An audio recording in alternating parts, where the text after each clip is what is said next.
Its roots go back to the teaching of the Talmud and the ethical works of the Middle Ages. But the Musar movement took organized shape in the 19th century Lithuania under Rabbi Yisrael Salanter. He saw that knowledge of Torah alone was not enough. We must also shape our hearts, our habits, and our responses to others. Musar became a practical path of self-improvement rooted in Jewish tradition. At its core are midot, the soul traits that guide how we live in the world. Humility, patience, gratitude, compassion, enthusiasm, and trust are just a few. Each is a quality we can strengthen through awareness, reflection, and practice. The practices of Musar are simple but powerful. Taking a daily moment to focus on one trait, journaling about where it arises in our lives, and repeating a short phrase or verse to center ourselves, and holding ourselves accountable in the community.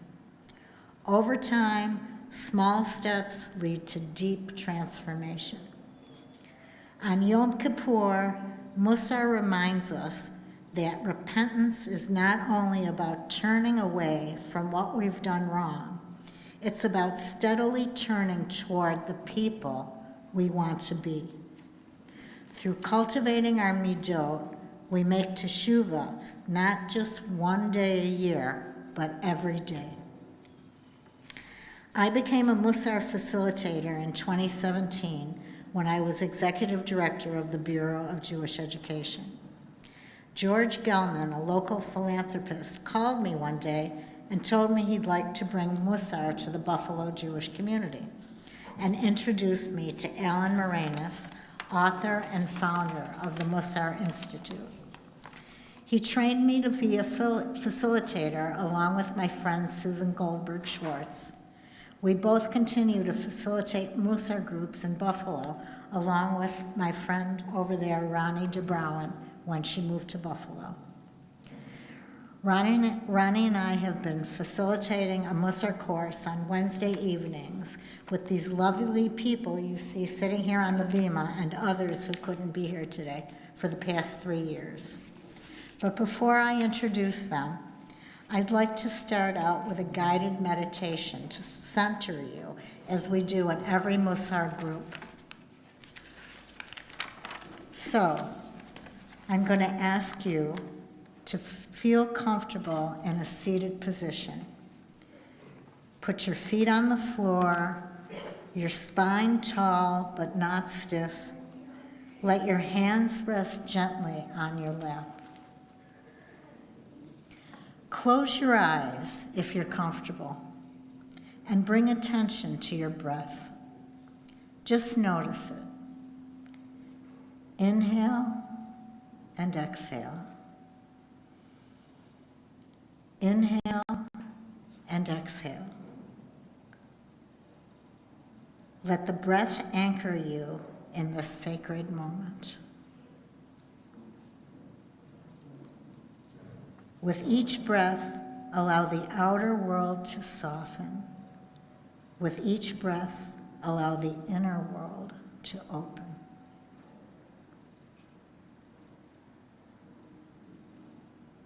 We are in the heart of Yom Kippur, a day unlike any other.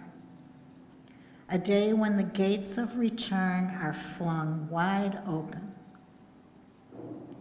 You have walked through prayer, memory, song, and silence. Now, in this quiet space, we turn inward with honesty and compassion. This is Heshbon HaNefesh, an accounting of the soul, not to judge or to punish, but to understand, to see clearly, and return.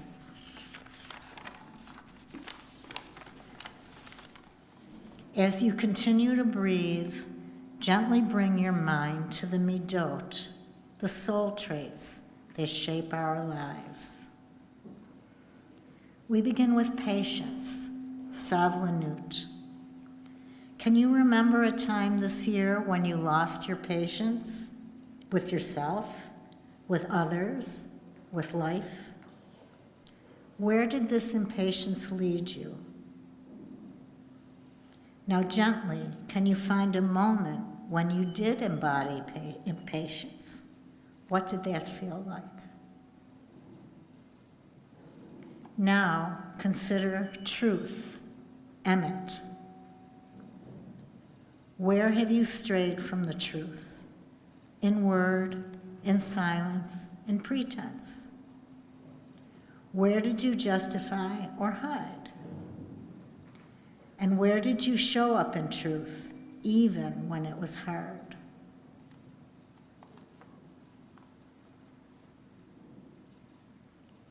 Now, humility, anava.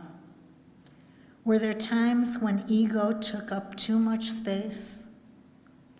Or when you shrank back and made yourself smaller than you needed to be? Can you see moments where you stood in balanced humility, fully present, fully human? Now, forgiveness, slicha. Is there someone you need to forgive, or from whom you still seek forgiveness? Can you offer yourself some measure of forgiveness too?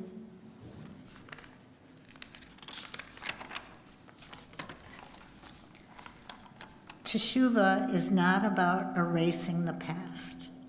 It's about carrying it forward with intention, learning from it, turning from it towards something better. In the sacred pause, ask your soul gently, where am I now? What do I carry? What do I wish to release? Who do I wish to become? There is no one you need to impress, no performance required, just truth and the courage to return. I'll ask you just to take a couple more deep breaths, in and out, and in and out. And when you're ready, open your eyes and come back to us.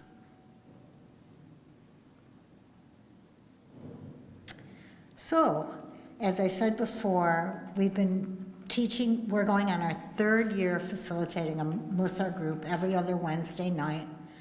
And these wonderful people from our class volunteered to come and speak about their experiences with the Midot. So I would like to bring up Jackie and Maureen, who are going to be talking about patience.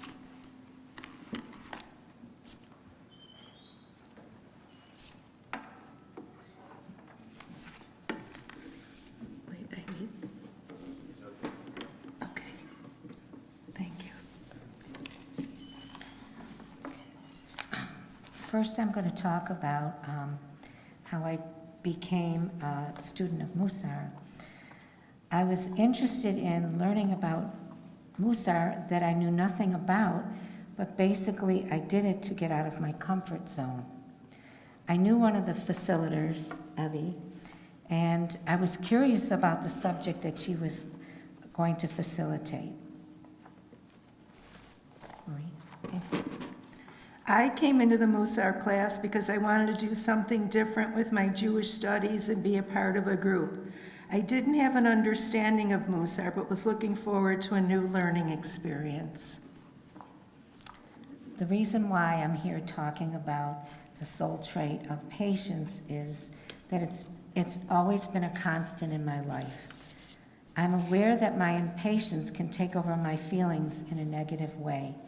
Patience is always in the forefront concerning my family, friends, even strangers, in many of my daily situations. When feeling impatient, I need to stop and realize my need to practice more patience. Oh, my turn. I'm just going to go over a definition of patience from our book that we use. Patience is the capacity to accept or tolerate delay, trouble, or suffering without getting angry or upset. And the mita is solvent, and waiting is a virtue. Waiting won't hurt you. I got that quote from Jackie. So Patience is a virtue. yeah. I observed from patience along with this comes impatience. And impatience seldom, and I did take a couple quotes out of the book. Impatience seldom makes things happen faster or better, and usually only causes us grief. Learning this, I realized anger and resentment stem from my impatience. How might I cultivate everyday life according to Rabbi Yechiel Yitzhak Peer? He's the one I'm copying. You can train yourself to be patient. That was his quote. You can train yourself to be patient, like the mita solvent patience exists on a continuum. In practicing mita, I have worked to find an appropriate balance of the circumstances while avoiding being impatient, which leads me to anger and resentment. Musar has shown me to work and change my ways of thinking and reacting to different situations. Let me give you an example of this. Throughout my career in voluntary capacity, I have attended many meetings. I find myself getting impatient if the people in the meeting don't follow the agenda, interrupt, or talk to others, etc. After attending Musar, I have found I have more patience because I am trying to control the situation and not worrying about, After attending Musar, I found I have more patience. I am not trying to control the situation and not worrying about others' behaviors. This has been a very positive learning experience for me. Did you want Again? to finish with this one?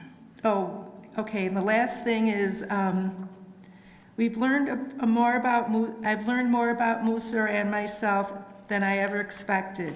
How Musar interacts with everyday life. I would like to continue on this learning journey to see what comes in the further knowledge of Musar. I would like to share how patience impacts my personal life. I knew that as I neared retirement from my teaching career, my patience with the administration and many of the students had worn thin.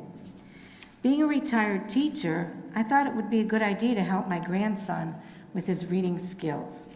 While he was visiting me in Buffalo, we sat down for a reading session.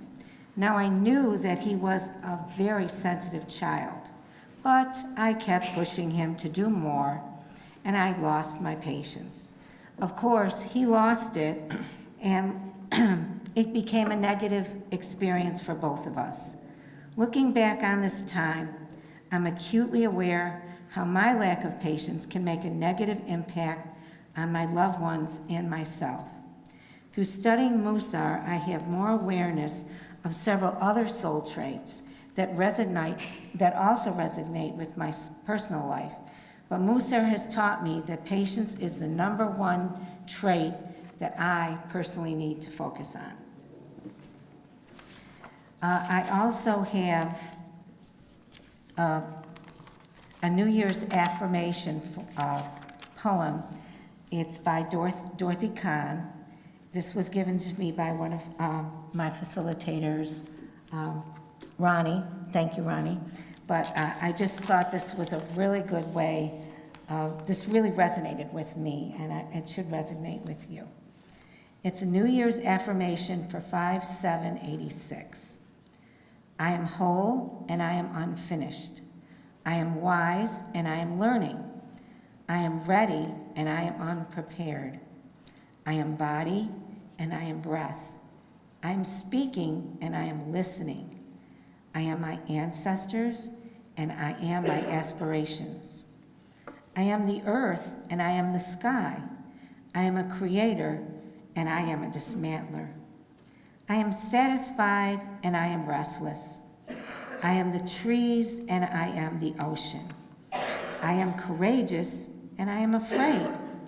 I am for myself, and I am for you. I am hopeful, and I am deeply worried.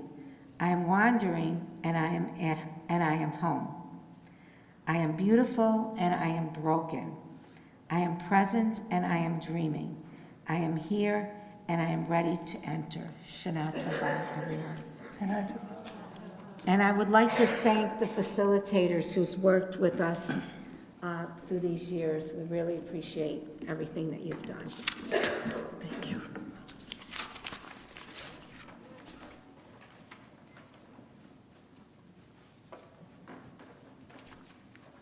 Shana Tova. I'm Julia Cohan. I started studying Musar because I've always been interested in being the best version of myself that I can be. Actually, I gave a reflections talk on my spiritual journey about 20 years ago. And I remember that I spoke about going to the public library with my kids. Jeff always went to the children's airplane nonfiction section. He grew up to control drones for the Air Force. Jonathan always went to the children's atlases. In 3rd grade, his teacher nicknamed him Mr. Geography. I always went to the parents' self-help books. Jeff once told me that I was always trying to improve myself. And I said, of course, isn't that something everyone should aim to do?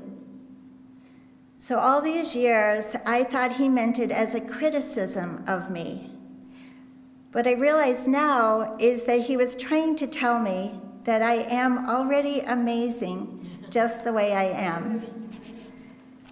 And it has taken me these 20 years since then to realize that we are all of us, amazing just the way we are. In Musar, I'm learning that by studying and applying each midah, I can make small changes in the way I see myself and others that can translate into a big difference in my own spiritual growth and the impact I have on others. Sorry. If only I had water. I want to tell you about the soul trait Zerizut, or alacrity. What is alacrity? It's hard to translate Zerizut into English, but enthusiasm is a good place to start. Enthusiasm. How is that even a soul trait? Zerizut is the zeal, alacrity, enthusiasm, which we obviously want and need if we're going to be energetic in leaping to perform our obligations. Zerizut is the trait that motivates us to get up, get going, and do good in a variety of ways. It's the spark that ignites us to be prompt and active for the cause, the antidote to laziness. The key to cultivate that spark, the sense that working on yourself and the world is an urgent priority. The key is to cultivate that spark, the sense that working on yourself and the world is an urgent priority. If we can unlock that boundless energy, we can use it for refining all our soul traits for the sake of our own soul, our relationships with others, and the world. What can you do to pump up the level? Because the day is short and the task is great. But there's more. Just as on one extreme, laziness, inertia, procrastination is unhealthy for ourselves and our community, so is unchecked wildfire zeal. It serves no one to act energetically, led blindly, without first considering the consequences of our actions. I used to have quotes taped to the door as we left the house. One was attributed to Thomas Henry Huxley, a scientist and writer. He said, Perhaps the most valuable result of all education is the ability to make yourself do the thing you have to do when it ought to be done, whether you like it or not. It emphasizes that the core purpose of education is to cultivate self-discipline and the capacity for action, even when facing unpleasant tasks or obligations. Musar teaches that Zerazut takes it a step further, and that is to act willingly, lovingly, and with great enthusiasm. The 3 keys to Zerazut are prompt action, which refers to acting without delay or hesitation when the opportunity to do a good deed arises. 2, enthusiasm. It implies a sense of passion, energy, and joy in performing the action. And 3, spiritual growth. In the Musar tradition, cultivating Zerazut is seen as a way to improve all other character traits and to perfect one's ethical life. Ralph Waldo Emerson says, enthusiasm is one of the most powerful engines of success. When you do a thing, do it with all your might. Be active, be energetic, be enthusiastic and faithful, and you will accomplish your objective. So you may be thinking right now, what important task have I been postponing, and what holds me back from beginning? And if you're not thinking that, you should be. For me, the reason I chose Zerazut as a midah that needs my attention has nothing to do with being held back from taking action when action is needed. If anything, I need to work on holding myself back from volunteering for everything. I do not usually have a laziness problem, but I might procrastinate for a short time. My biggest hurdle is doing all these mitzvot I perform with joy. I may start out as an Energizer bunny, and that's a term that Jackie Korchowski has called me. But then sometimes my bunny turns into a grumbling groundhog. Bruce is the one person who calls me out by saying, "Quit your whining," because I do whine. And no one knows that better than Chris. While Bruce will say it jokingly, and we all know jokes have a bit of truth at their core, Chris does not joke. Chris hears my whines more often than anyone else, and he jumps into a monologue such as, "If this is so much trouble, don't do it. If you don't, someone else will. If no one does it, then it isn't that important. So what's the big deal?" And then he walks away, and that's the end of that. So through my Musar journey, I hope to eventually be able to continue to do all the mitzvot that are important to me, but always with joy. My Musar work is to stop whining about being overcommitted and to be better at following through. I must learn to examine priorities so that I only take on what's really important and do those things with energy, enthusiasm, and love. In Musar, we get homework. So in addition to writing the journal entry every day, reflecting on our midah, we're asked to recite an affirmation about the midah we're studying each day. And I will leave you with 2 affirmations pertaining to Zerazut. Alan Morenis offers, "Just do it." And in Pirkei Avot, Rabbi Hillel asks us, "If not now, when?"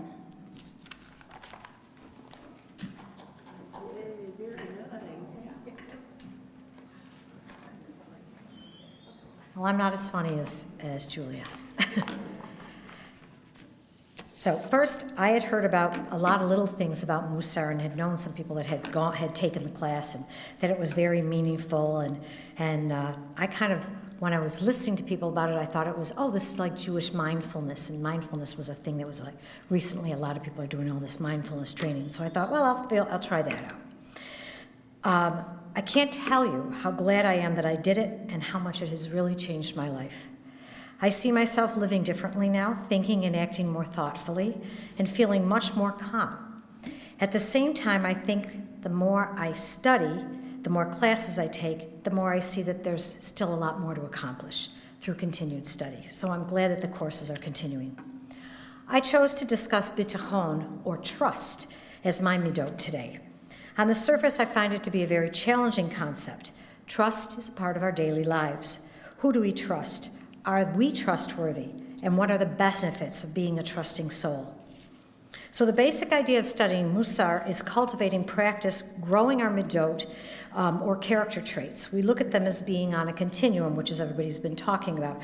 And that way, trust would be on one side, and anxiety and worry would be on the other. Usually we try to find our balance on that line. That's pretty much what I get from Musar, is trying to find my balance in all of these midot. Much of the reading I've done on bitachon, or trust, describes this as trust in God. In God we trust. There's nothing else you can do, so just give it to God.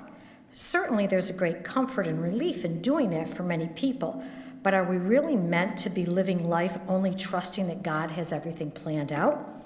Wouldn't that result in a very boring existence? What would prompt us to get things done if everything that happens would just happen with or without our input? And on the other hand, if we don't trust in our lives would be full of stress and anxiety. We can never count on anything. We would never know what to expect. So there needs to be a balance. First, we need to know who to trust. Who is God for each of us? Is God a loving entity, a judgmental one, a fair and kindly force in our lives? Maybe it's more comfortable to think of the one we trust as part of the universe. Maybe there's some sort of higher power which provides order and fineness to the universe, so we can just trust in nature itself, count on some of the things we know in science. Those are just questions to ponder. Okay, so we know there has to be some object of our trust, God. God created the world, he gave us manna in the desert, so we trust in God. But what about our part in all of this? What about free will and our responsibility? This is when things become real for me. We are born, we live, we die. We've heard that or something like that. Bob Dylan wrote a song about it. Rabbi Herzog used to spout it regularly from the bima at Temple Sinai. We're born, we live, we die, we know not when, we know not why. So to that I say, our life's experiences can be random. The rabbi told us this at one time when Mark was going through his heart surgery stuff. God is random sometimes, Mark. Just deal with it. The plan surely is not completely predetermined. We find ourselves facing a situation that we never expected. For example, we face a new health situation. Do we simply trust in God and let things happen? Do we actively make choices in our lifestyle, participate in our interactions with the doctors and scientific facts around us? These choices determine how we experience our lives. Every day, our choices determine our lives. I'm sure we all have examples in our lives where we thought we were supposed to do something, but it didn't happen. And in the end, it was okay because somehow the first choice wasn't really right for us. You took a different path, one you didn't expect, or maybe not even one you wanted, but in the long run, it was better for you. That is trust. There have been times in my own life when I have had disappointments, like when I was a student and I really wanted to be a scientist. And then I took a histology course, and I couldn't see a darn thing in that microscope. I was devastated. What was I going to do now? My path had to change. Fortunately, after a series of discussions with professors and other students, I found my way to medicine and to podiatry. I thought my plans were over, but a new career path found me, and my life was happy. Musar has really changed my life. After the first maybe half a year or so of studying with Ronnie and Evie, I happened to be the victim of a crime. Someone stole my phone and wallet out of a car at a funeral.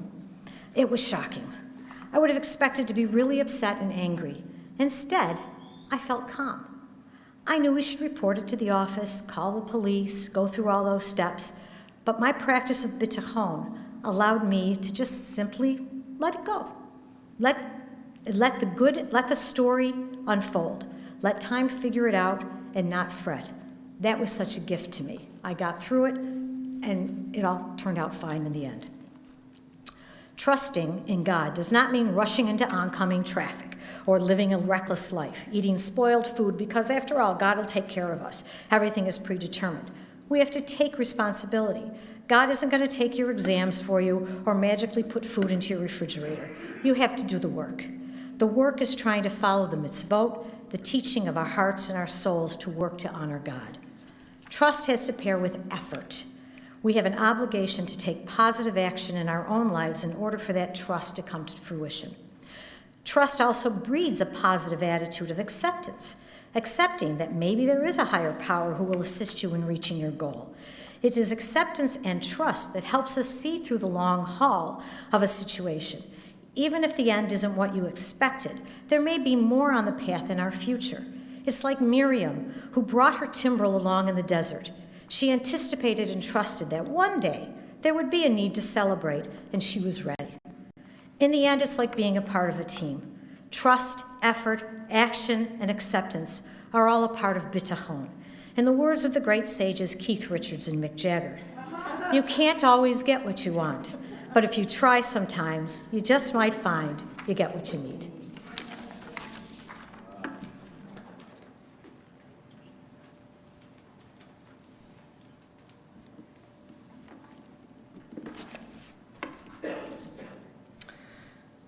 So my Mussar journey began in my cousin's den in Rehovot at the Weizmann Institute in Israel 6 years ago. Malka, my cousin, already in her late 90s, had buried her husband, my cousin Zvi, 4 years prior. Zvi Lipkin. They had made Aliyah prior to statehood. They were founders of the Institute, the Weizmann Institute, and they were founders of our homeland. She asked if I knew that Zvi was the grandson of Rabbi Israel Salanter Lipkin, the founder of the modern Mussar movement who Evie had referenced. I was only slightly familiar with Rabbi Salanter, and I knew Mussar was a Jewish method of self-evaluation and self-improvement. Immediately upon returning to the U.S., John and I got our temple bulletin from the synagogue where we belonged, and I saw that our congregational rabbi was offering an intro course to Mussar. I knew I had to participate. I don't believe in coincidences. I found something that resonated deeply in my soul. I now facilitate 3 Mussar courses. Ours here, which I love, it's in person. Please talk to us if it's something you may think you might want to do. And 2 Mussar Institute courses on Zoom. I'm a student of Mussar as well. I keep taking courses. It's a lifelong commitment, as everybody has referenced. Instead, for me, of focusing so much on a to-do list, Mussar gives me a to-be list. To be kind, to be patient, also my worst midah. I wear it all the time to remind myself. To be present, to be forgiving, to be thankful, to be quiet, to be all I can be. I've been told by those who know me prior to my involvement with Mussar that the changes in me are profound. I feel it too. We certainly know from our co-congregants' reflections today that being aware of our soul curriculum and being present and forgiving with ourselves, as the rabbi referenced in his sermon last evening, as we go through the steps of self-improvement, is definitely worth it.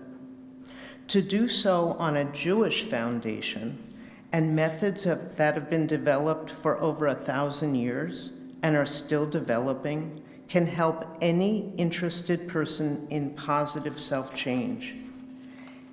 It's not necessarily easy. It is not rapid. It is worth the work. I've already mentioned the midah of savlanut, patience, discussed by Jackie and Maureen. Patience with ourselves, patience with others, and patience with in our relationship with God. Honestly, this is a midah I struggle with. We learn from Proverbs, the patient person shows much good sense, but the quick-tempered displays folly at its height. Julia's presentation on zirizut, enthusiasm, let us see how this soul trait is one which informs her life and helps her to be the wonderful person she is today. We're taught in Pirkei Avot, I think, that we have to live our lives as if it's that tomorrow we're going to die. That is zirizut. Do what you need to do, not just on Yom Kippur to apologize, to make tshuva. Do what you need to do. Don't have regrets on your deathbed. And Marina's words about bitachon, trust, helped us understand how trust can help us manage difficult moments in our lives. Rabbi Bacha ben Ibn Pakwad from the 11th century wrote, "The essence of trust is the tranquility of the soul enjoyed by one who trusts." Now I'm going to do a little brief exercise with you. You can do it at home too if you're watching. Think of something you're currently struggling with, anything. Take 2 minutes, and I'll time it, to imagine how patience or enthusiasm or trust might help you handle the experience in an easier way. And I'll let you know when those 2 minutes is up.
All done. It's interesting to try and pick a midah. As we learn, we find that they integrate. We call them dancing with each other. So sometimes the midah of enthusiasm can't be done without patience, or often, and all the other midot we learn about. The exercise we just did, if it weren't a holiday where we don't write, or some people don't feel comfortable writing, we often write these things just to ourselves. Nobody sees them unless in the group, which we call a vad, which means committee, but it's become kind of our meeting. We sometimes read to each other. We learn from each other all the time. I have learned so much from Evie, and it's because of Mussar that you know me, because I was introduced to Evie as a tile on a Zoom a long time ago, and I had the blessing of getting to know her and Susan Schwartz through Mussar, and then the rest is history. And I want to thank everybody who participated today, you coming, and you participating with the meditation and the little 2 moments that we did. I want to end from our regular Siddur, Mishkan Tefillah. This is something I have on my office. We all have things written on our walls because we start days with meditations. It's from Mishkan Tefillah. I need strength, humility, courage, and patience.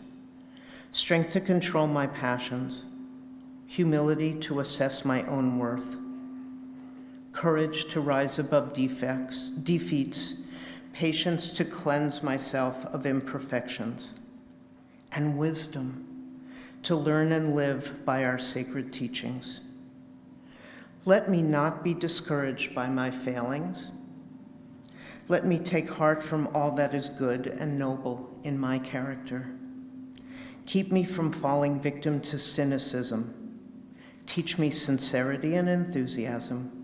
Endow me with perception and courage, that I may serve others with compassion and love. Thank you again for listening and having us.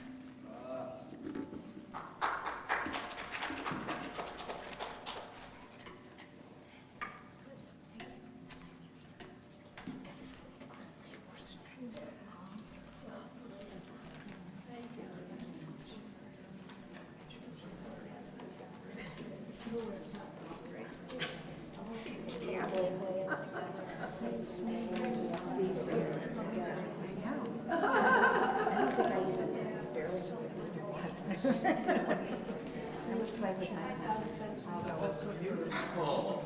Wow, it's wonderful. You've really organized it all together. Yeah. You really have done so much growth together.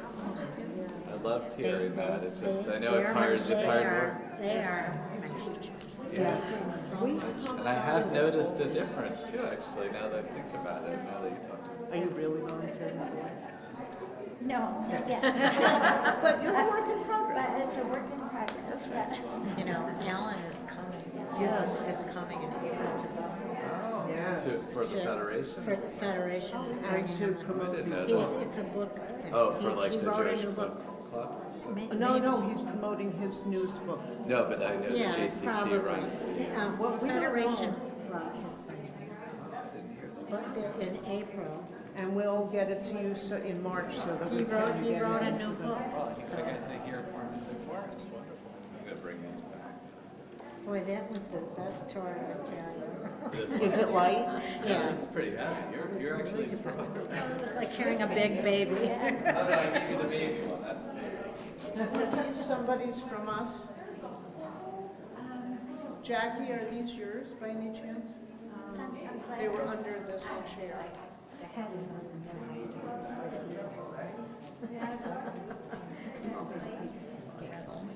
you so much for everything.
Barry Weinstein was telling me that I went out with one big tower, that came back with a smaller tower, that came out with a smaller tower.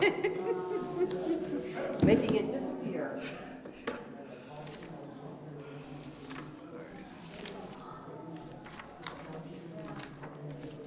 You want one of the kids looking for books?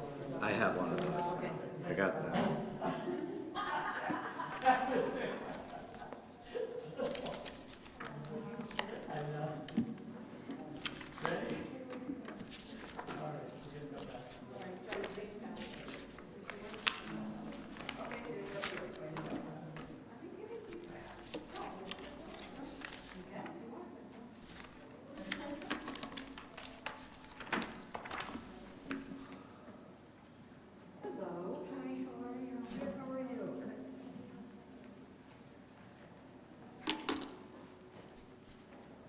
We're getting there.